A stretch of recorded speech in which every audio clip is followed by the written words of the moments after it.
Assalamualaikum warahmatullahi wabarakatuh. Selamat datang di mata kuliah pengantar sistem informasi. Pada perkuliahan hari ini, marilah kita berdoa sebelum memulai proses pembelajaran agar diberi kemudahan, kelancaran, dan keberkahan. Berdoa sesuai dengan agama dan keyakinan masing-masing, berdoa dipersilakan. Berdoa selesai. Baik rekan-rekan mahasiswa sekalian, pada perkuliahan perdana di minggu pertama ini, saya akan membahas atau menyampaikan beberapa hal yang akan saya bagi menjadi 4 sesi. Sesi yang pertama adalah perkenalan diri secara singkat. Kemudian sesi yang kedua adalah penyampaian kontrak perkuliahan. Sesi yang ketiga adalah penyampaian RPS. Dan sesi yang keempat adalah overview materi perkuliahan pengantar informasi. Oke, rekan-rekan sekalian, kita masuk di sesi yang pertama. Tak kenal maka tak siplo. Untuk itu, izinkan saya memperkenalkan diri, supaya nanti selama kurang lebih 16 pertemuan, saya bisa membersamai teman-teman semua untuk belajar seputar mata kuliah pokok atau mata kuliah dasar di Prodi Sistem Informasi.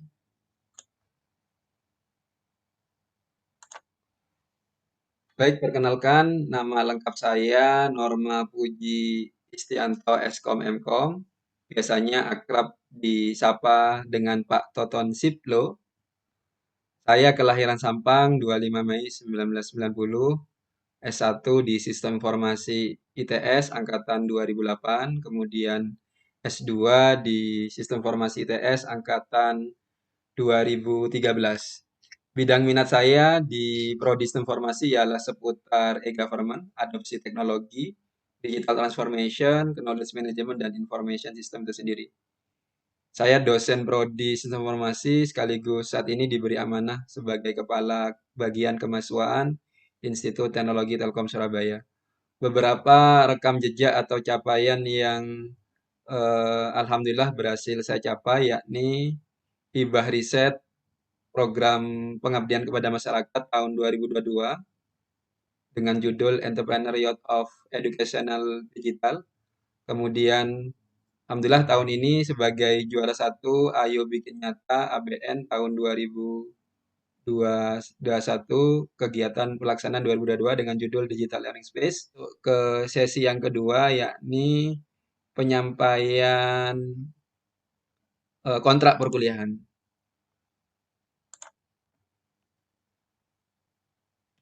Baik, di kontrak perkuliahan ada beberapa hal yang perlu rekan-rekan sekalian ketahui, bahwasanya kenapa sih penting sebuah kontrak perkuliahan. Ibarat kita naik pesawat ya, kita harus tahu aturan dan tata tertib yang ada di pesawat tersebut. Kenapa demikian? Karena tentu antara pilot dan penumpang maupun kru pesawat lainnya ingin bisa selamat dari berangkat sampai ke tempat tujuan. Begitupun juga dengan mata kuliah ini, supaya teman-teman bisa belajar dengan baik dan maksimal, baik dalam proses maupun hasilnya, maka ada beberapa hal terkait aturan dan tata tertib perkuliahan yang perlu kita sepakati dan kita jalankan bersama. Baik, yang pertama adalah mahasiswa masuk kelas secara disiplin sesuai hari dan jam perkuliahan yang telah disepakati atau dijadwalkan. Toleransi keterlambatan yakni 15 menit, artinya saya masih memberikan toleransi buat teman-teman di bawah 15 menit ya. Jika nanti lebih dari 15 menit, maka mohon maaf rekan-rekan tidak saya absen, tapi silakan untuk bisa masuk dan mengikuti perkuliahan. Kemudian yang kedua, mahasiswa yang mengambil mata kuliah saya, khususnya di pengantar informasi ini, telah belajar secara mandiri dengan mengerjakan tugas maupun mencari dan mempelajari materi yang akan diajarkan. Jadi, supaya nanti diskusi atau sharingnya lebih aktif dan interaktif, maka teman-teman ada upaya untuk belajar terlebih dahulu. Entah itu melalui tugas ataupun mencari referensi lainnya. Yang ketiga, mahasiswa menyimak dengan baik saat di kelas, entah itu tatap muka secara langsung maupun melalui video conference. entah itu Zoom atau Gmeet dan aplikasi video conference lainnya. Teman-teman wajib on cam ya supaya nanti ilmunya bisa lebih berkah. Kemudian yang keempat, mahasiswa bersikap aktif dan partisipatif selama mengikuti perkuliahan. Jadi teman-teman di sini dengan keaktifan maka diharapkan nanti proses perkuliahannya semakin diberi kemudahan. Kemudian yang kelima, mencatat poin-poin materi dari apa yang sudah saya sampaikan maupun nanti rekan-rekan sekalian yang didiskusikan seperti itu. Kemudian mencatat poin keaktifan individu masing-masing ya. Karena nanti saya akan jelaskan terkait dengan aspek dan kriteria penilaian. Selanjutnya, mahasiswa membentuk kelompok belajar baik secara mandiri ataupun yang telah ditentukan oleh dosen pengampu. Yang terakhir, nanti saya selaku dosen pengampu akan menunjuk atau memilih ketua kelas untuk memudahkan koordinasi pembelajaran yang berfungsi mencatat dan menginformasikan seputar kuliah. Jadi ini beberapa hal yang perlu kita patuhi bersama supaya perkuliahan kita berjalan dengan kondusif, baik dan lancar. Adapun selanjutnya adalah aspek atau kriteria penilaian yang perlu rekan-rekan sekalian ketahui. Ada 4 komponen atau aspek penilaian yang akan saya apresiasi di sini. Yang pertama adalah aspek sikap, disiplin, atau keaktifan dengan bobot penilaian sebanyak 20%. Kemudian ada aspek tugas individu ataupun kelompok dengan bobot sebanyak 20%. Kemudian ujian tengah semester atau UTS dengan bobot penilaian sebanyak 30%. Dan yang terakhir adalah ujian akhir semester atau UAS sebanyak 30%. Jadi total 100%. Jadi rekan-rekan tidak hanya apa mengerjakan tugas, tetapi di sini sikap, disiplin, dan keaktifan juga perlu teman-teman perhatikan ya. Oke, untuk sesi selanjutnya adalah penyampaian seputar rencana pembelajaran semester atau RPS, di mana yang pertama yang perlu rekan-rekan ketahui bahwasannya apa sih mata kuliah pengantar sistem informasi ini. Di sini deskripsi singkat mata kuliah pengantar sistem informasi merupakan mata kuliah yang mengenalkan tentang ilmu dan bidang apa saja yang dipelajari di jurusan sistem informasi, mulai dari pengetahuan, wawasan, konsep dasar, kurikulum, kompetensi, bidang minat, topik penelitian, hingga profil lulusan yang ada di sistem informasi. Jadi, dengan mata kuliah ini diharapkan nantinya teman-teman bisa tahu dan paham kira-kira akan belajar apa nih di prodi sistem informasi. Selanjutnya, yakni capaian pembelajaran mata kuliah. Jadi di sini ada 3 poin yang ingin kita capai bersama selama kurang lebih 14 hingga 16 pertemuan. Di mana nanti 14 itu adalah tatap muka atau pertemuan, kemudian 2-nya adalah UTS dan UAS. Oke, kembali ke capaian pembelajaran mata kuliah. Yang pertama, dengan mata kuliah pengantar informasi ini, mahasiswa mampu menjelaskan pengetahuan dan wawasan seputar bidang keilmuan dan kompetensi dasar prodi. Kemudian yang kedua, mahasiswa mampu mendemonstrasikan keunggulan kompetitif prodi dibandingkan prodi lain yang serumpun. Dan yang terakhir adalah diharapkan mahasiswa mampu melaporkan rencana penelitian maupun profesi keahlian yang akan dibidangi sebagai lulusan prodi informasi yang memiliki jiwa kemandirian, sikap profesional, beretika, dan bertanggung jawab dalam usaha maupun pekerjaannya. Oke, untuk bisa mencapai 3 capaian pembelajaran tadi, di sini terdapat materi kuliah, ada 12 pokok bahasan yang akan kita pelajari, yakni mulai dari pengetahuan dan wawasan seputar sistem informasi, kemudian konsep dasar sistem informasi dan jenis CBIS, kemudian yang ketiga manfaat dan dampak sistem informasi, aspek teknologi, arsitektur IT perusahaan, kemudian aspek data seputar manajemen basis data, aspek proses seputar manajemen proses bisnis, aspek people merupakan seputar manajemen organisasi, kemudian ada perencanaan strategi sistem informasi, etika, privasi, dan keamanan sistem informasi, keunggulan sistem informasi, bidang minat atau keahlian, dan topik penilaian sistem informasi, dan yang ke-12 adalah profil lulusan sistem informasi. Adapun pustaka yang akan saya gunakan di sini ada pustaka utama.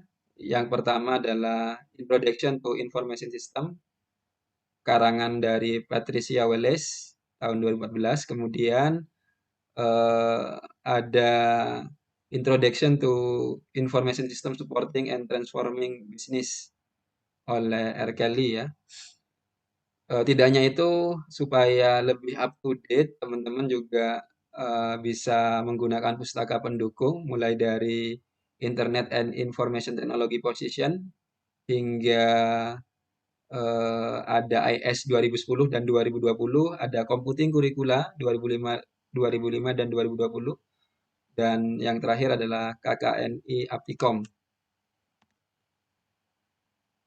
Baik, selanjutnya bagaimana sih sistem pembelajaran atau mode perkuliahan di mata kuliah pengantar sistem informasi ini?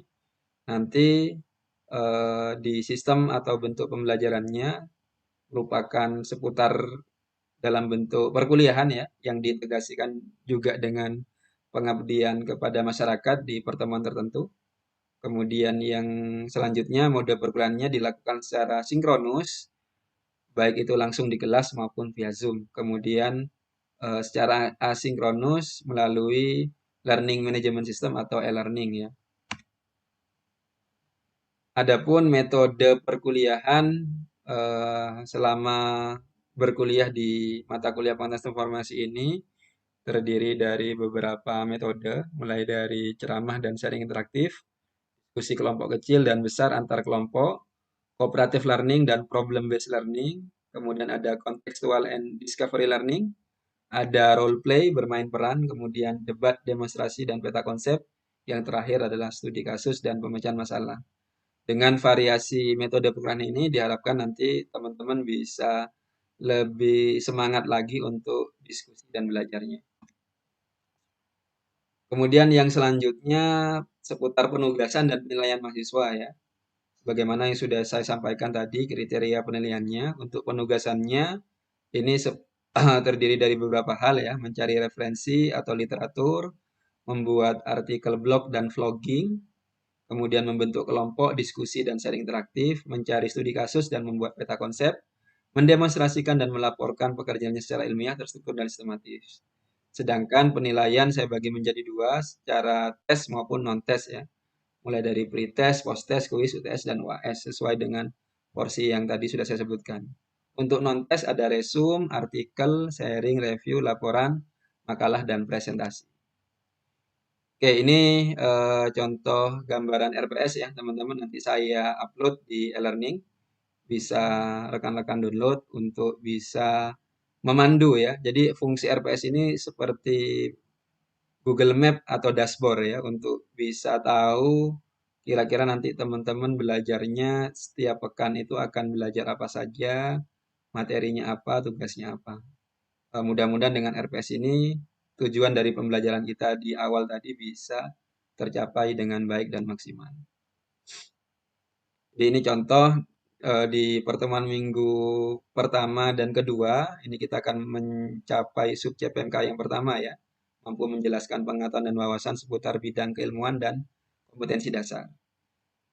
Oke, kita masuk di sesi yang keempat, sesi yang terakhir untuk minggu pertama ini terkait dengan overview materi perkuliahan ya.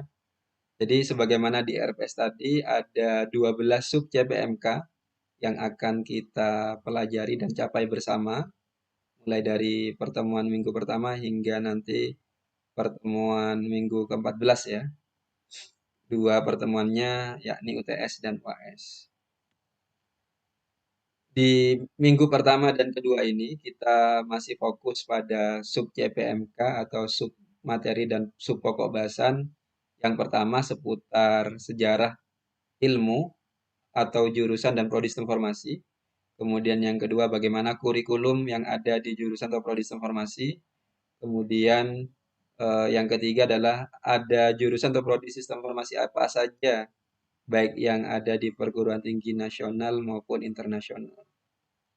Oke, untuk itu saya coba biasakan teman-teman untuk belajar secara mandiri.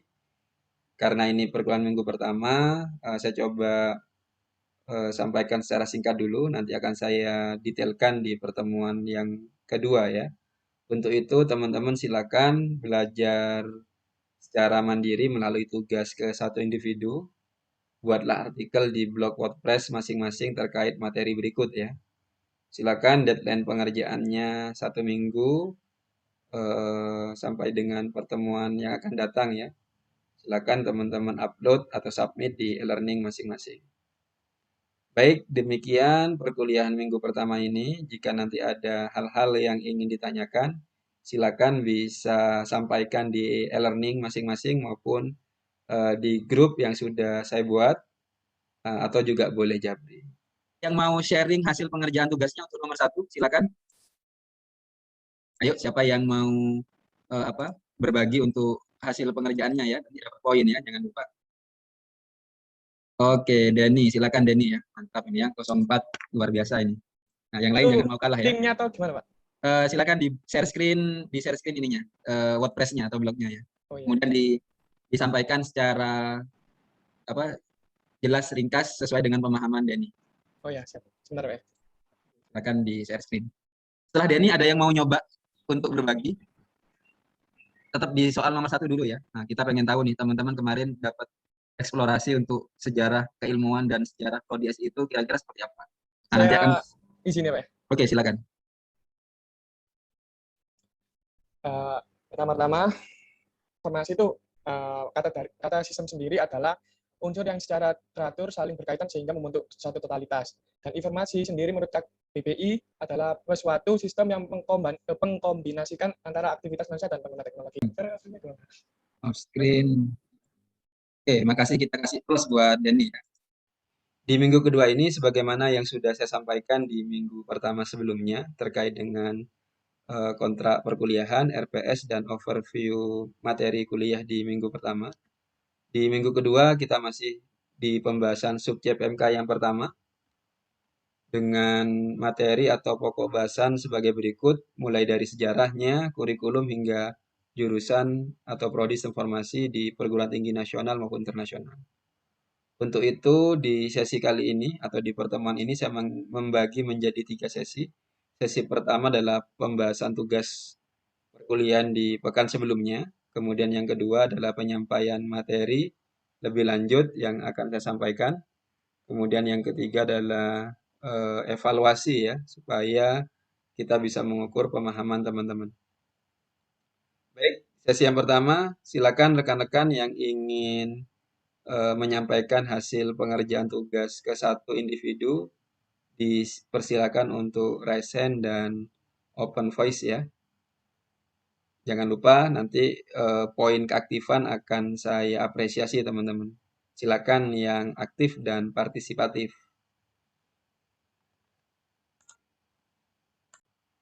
Oke, kita lanjut di sesi yang kedua, penyampaian lebih lanjut untuk materi atau pokok bahasan yang pertama, terdiri dari 3 hal ya.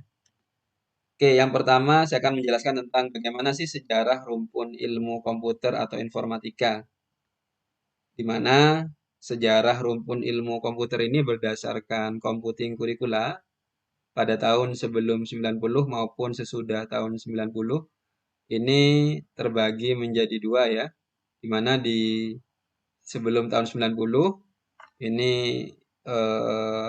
rumpun ilmu komputer terbagi menjadi 3 domain, di mana ada yang fokus di domain hardware, yakni electronical engineering dan computer engineering. Kemudian ada yang fokus di bidang computer science. Di tahun sebelum 90, information system di sini adalah fokusnya dalam hal aspek bisnis saja. Kemudian setelah tahun 90 ini berkembang masih dengan 3 fokusan ya, hardware, software. Namun di sini ada perubahan atau perkembangan terkait dengan kebutuhan organisasi. Di mana masih sama, di hardware ini ada electronical engineering, atau electrical engineering, kemudian computer engineering, computer science, dan software engineering di software. Sedangkan di organizational need muncul yang namanya information technology ya, kemudian ada information system. Kemudian yang selanjutnya klasifikasi rumpun ilmu komputer, ilmu informatika dan komputer. Agar kita mampu membedakan kira-kira apa sih bedanya 5 rumpun ilmu komputer tadi. Yang pertama ada sistem komputer atau computer engineering, fokus pada rekayasa perangkat keras atau hardware yang seringkali kita dengar atau kita kenal namanya sebagai teknik komputer, sistem komputer, rekayasa perangkat keras, komputerasi digital, ilmu komputer digital, dan rekayasa komputer. Kemudian yang kedua ada ilmu komputer atau computer science, fokus pada teori komputasi dan algoritma. Biasanya dikenal dengan prodi atau jurusan teknik informatika, ilmu komputer, ilmu komputasi, informatika, ilmu informatika, matematika, komputasi. Kemudian sistem informasi sendiri sebagai prodi atau jurusan kita. Fokus pada integrasi solusi teknologi informasi dengan proses bisnis, di mana dikenal juga dengan nama lain atau nama prodi dan atau jurusannya manajemen informatika, sistem informasi manajemen, manajemen sistem informasi, dan manajemen informasi. Kemudian ada juga rumpun ilmu teknologi informasi atau information technology, fokus pada aspek teknologi sebagai nilai tambah. Kemudian yang terakhir ada rekayasa perangkat lunak atau software engineering, fokus pada perancangan dan pengembangan perangkat lunak atau software. Dikenal juga dengan nama lain, yakni rekayasa software, programming, dan pengembangan software. Untuk lebih jelasnya, supaya teman-teman bisa membedakan kelima rumpun ilmu tadi, di sini ada domain area yang diambil dari computing curricula, ada lajur vertikal dan horizontal ya. Nah, nanti kita bisa tahu apa bedanya. Oke, yang pertama ada komputer engineering ya, atau tadi dikenal dengan nama lain teknik komputer, di mana secara garis vertikal ini dia cenderung ada di domain paling bawah ya. Kuat pada bidang komputer hardware dan arsitektur dan juga sistem infrastruktur ya.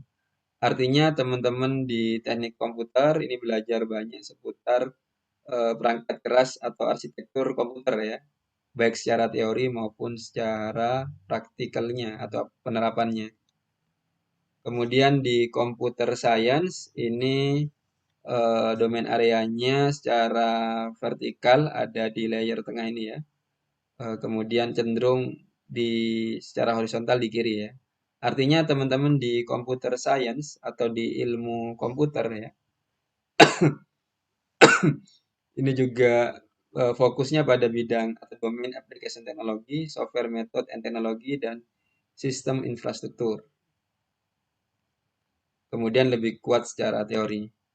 Kemudian ini dia domain area prodi kita di sistem formasi, di mana lebih fokus di area atas secara vertikal, kuat di domain organizational issue dan information system, baik secara teori maupun secara praktek. Tidak hanya itu, kita juga belajar seputar application teknologi, software method and teknologi, serta sedikit sistem infrastruktur ya. Yang paling banyak memang domain areanya di domain area organization issue dan information system.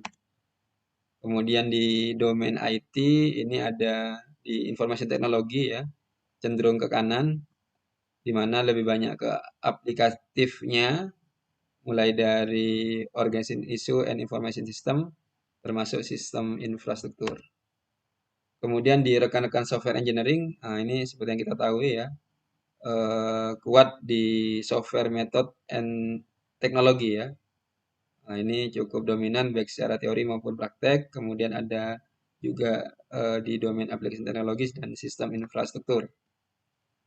Jadi bagaimana kita bisa membedakan karakteristik atau domain yang dipelajari di masing-masing prodi yang ada di bawah naungan rumpun ilmu komputer berdasarkan computing curricula. Ini dia fokus domain area yang dipelajari di masing-masing prodi. Tidak hanya itu, kita bisa mengenal lebih jauh dengan mempelajari atau mengenali kurikulum yang ada di rumpun ilmu komputer khususnya di sistem formasi.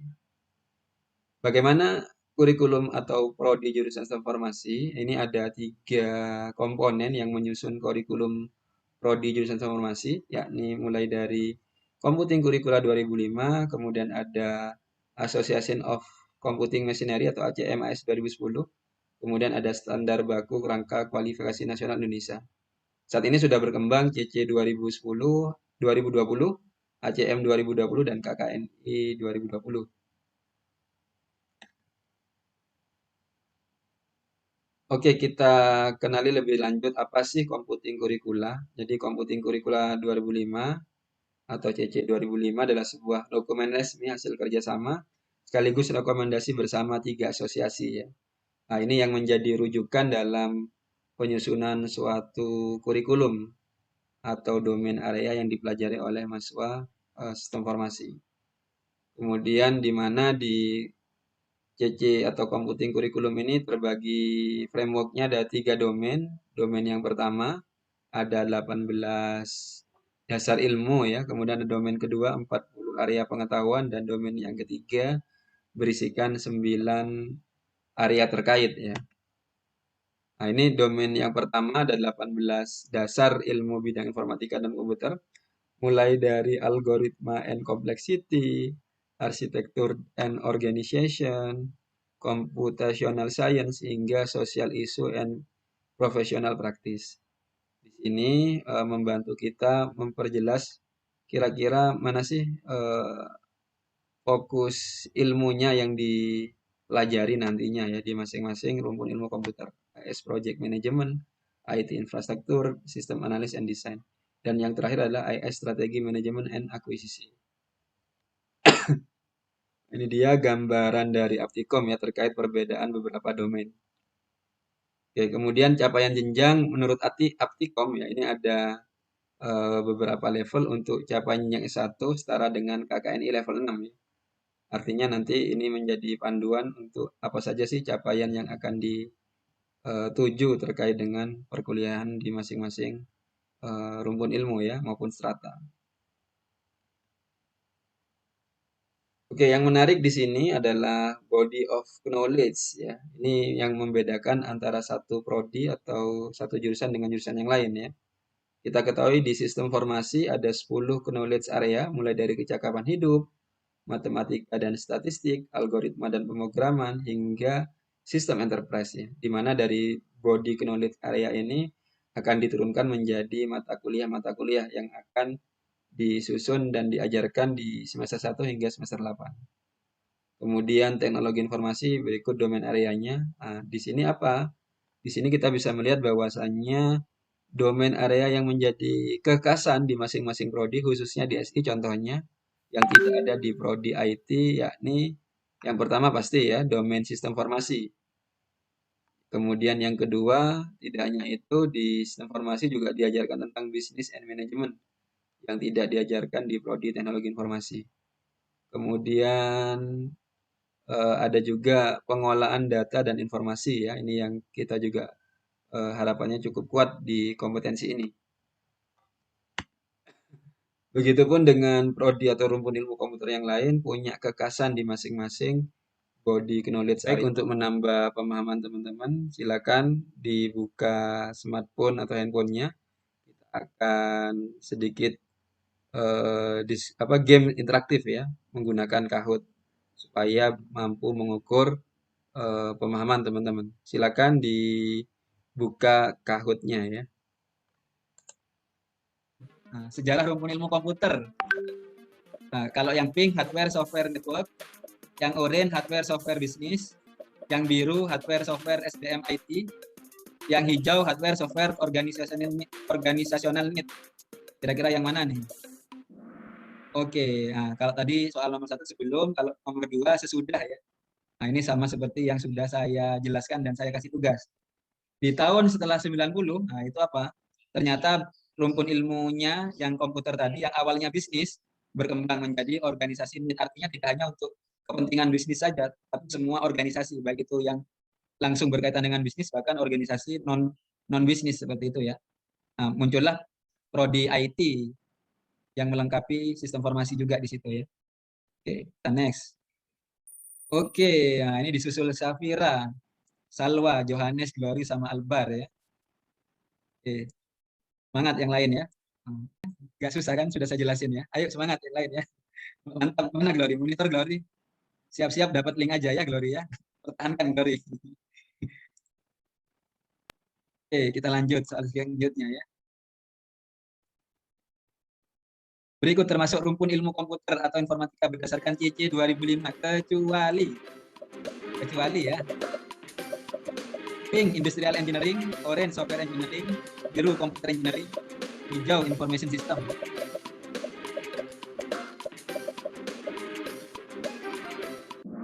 Oke, nah ini sudah lumayan banyak yang benar ya. Industrial Engineering atau teknik industri.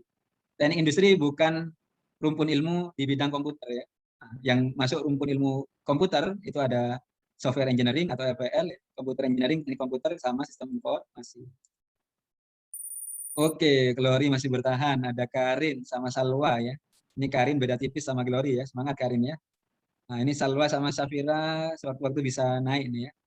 Geser. Yang lain ayo semangat ya. Nah, ini ada Albert. Oke, selamat buat teman-teman yang tadi sudah menjawab cukup baik dan mendapat poin maksimal di Kahoot-nya.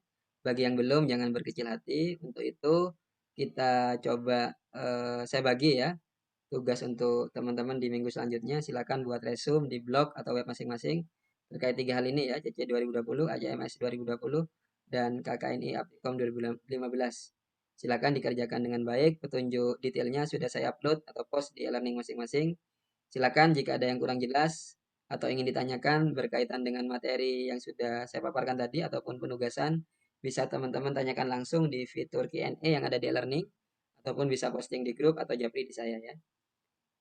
Baik itu untuk perkuliahan pada minggu kedua ini. Mudah-mudahan ilmunya bisa bermanfaat. Mari kita akhiri dengan berdoa supaya diberi kelancaran dan kebermanfaatan. Berdoa disilakan. Baik, berdoa selesai. Terima kasih. Kurang lebihnya mohon maaf. Sampai jumpa lagi nanti di pertemuan selanjutnya. Sekian. Wassalamualaikum warahmatullahi wabarakatuh.